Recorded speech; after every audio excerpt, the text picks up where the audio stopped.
"Will you come in and play?"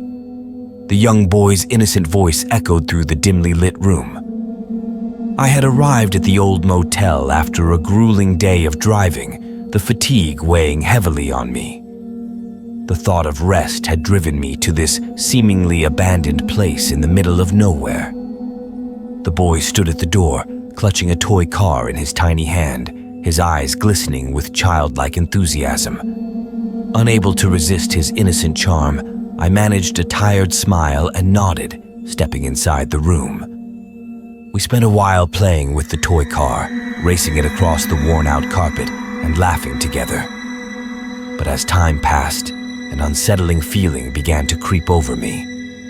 The room started to change, its once welcoming atmosphere turning eerie and oppressive. I looked down at the toy car in my hand, and to my horror, it had transformed into a twisted, nightmarish version of itself. The cheerful colors had faded, replaced by a malevolent darkness.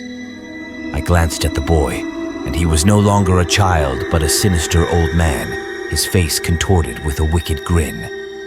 Terror surged through me, and I tried to scream, but my voice had abandoned me. Panic set in as I struggled to escape this waking nightmare.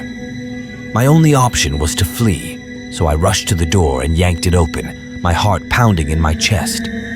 I ran as fast as my trembling legs could carry me, the hallway stretching endlessly before me. But something was holding me back, an invisible force that kept me from escaping this malevolent place. I glanced over my shoulder, and to my horror, the old man was floating toward me, his voice dripping with malice. "Where are you going? You wanted to play, right?" He repeated the haunting words 3 times before unleashing a chilling, guttural laugh. My heart raced, and I screamed with every ounce of strength left in me, finally managing to utter a loud, desperate "no!"